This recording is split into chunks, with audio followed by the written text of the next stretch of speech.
Move. Je sais pas si t'as vu la situation de crise au Sénégal. Il y a quelques jours sur les réseaux est apparu le hashtag Free Sénégal partagé par plein de rappeurs. Oui, mais pourquoi? Eh ben je vais t'expliquer ça en 30 secondes chrono. Tout a commencé le 3 mars quand le président Macky, comme les trucs japonais, et Sall, comme le truc où on va faire du sport, mais ça n'a pas de rapport. Bref, Macky Sall, le 3 mars a fait arrêter un de ses opposants, Ousmane Sonko, du parti des Patriotes du Sénégal. Et alors là, l'opinion publique a dit OK. Non. Ça a provoqué une vague de manifestations dans les villes, notamment à Dakar, où des supermarchés français ont été saccagés parce que la France est accusée de soutenir le pouvoir en place. Et des affrontements très violents ont éclaté avec les forces de l'ordre. Au moins 10 personnes ont été tuées. Parmi ces milliers de Sénégalais, souvent jeunes, qui se mobilisent pour plusieurs choses. Ils reprochent au président de ne pas respecter la démocratie, en emprisonnant tous ses opposants, parce que Ousmane Sonko c'était pas le premier, et les chaînes de télévision qui diffusaient les images des manifs ont été censurées. Et puis le pays est frappé par une grave crise économique. Il y a une explosion du chômage, un vrai malaise dans la jeunesse, et puis il y a les restrictions liées à la pandémie de Covid. La crise est donc très profonde. Voilà, je vous ai expliqué ça, sûrement ça a été plus long que prévu, mais en même temps, c'est toujours mieux que le gouvernement français qui te dit attention on va pas se confiner mais faut rester confiné comme ça on évite de se confiner. Je sais pas si t'as vu, l'interview de Meghan Markle et du prince Harry font un bordel au Royaume-Uni. Le 7 mars, Oprah Winfrey, célèbre présentatrice américaine, a dévoilé son interview du couple princier anglais.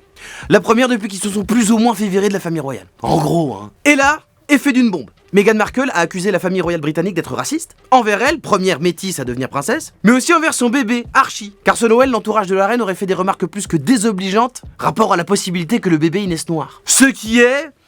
pas ouf. C'est pas ouf. Ah, et depuis, la société britannique se déchire. D'un côté, il y a les pro-famille royale, ils adorent la reine, et puis d'un côté, il y a les pro-Meghan Markle et Harry. Certains demandent même sur les réseaux la fin de la monarchie. Et même la reine Elisabeth II a réagi, alors que d'habitude, elle dit rien, elle met des chapeaux, elle. Donc là, les Anglais, ils se foutent sur la gueule à cause de vieux aristocrates, une actrice américaine ratée, et un petit con qui a jamais travaillé. Mais laissez-nous, non? Et puis t'as cru la reine allait se barrer parce que t'as fait des tweets.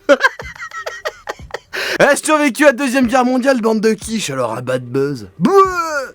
C'est vrai qu'ils nous emmerdent un peu tous autant qu'ils sont. Et puis franchement, les monarchiques que dominait le plus grand empire colonial du monde et perpétuait l'apartheid dans l'Afrique du Sud, vous vous doutiez pas qu'ils étaient peut-être un peu racistes. Non, il a fallu attendre l'interview. Allez, dégagez de là. Je sais pas si t'as vu le joueur pro de Fortnite le plus jeune du monde à 8 ans. Voilà, puis je vais vous dire ça juste pour vous énerver. Joseph Dean, ou Gozu33 sur le jeu, a signé un contrat avec une équipe professionnelle de e-sport et a reçu presque 35 000 boules en chécos et en matériel informatique pour jouer. Voilà. 8 piges. Moi à l'époque je mangeais des faux Chocapic Lidl sans lait. Et ce petit bâtard, il a déjà plus de pouvoir d'achat que moi, mais maintenant. Merci de nous rappeler que notre vie c'est bien de la merde. On a tendance à oublier parfois. De rien. De toute façon je suis payé pareil, ce qui fait beaucoup moins que ce mioche. Allez, bon week-end. Move Radio, Hip Hop Nation.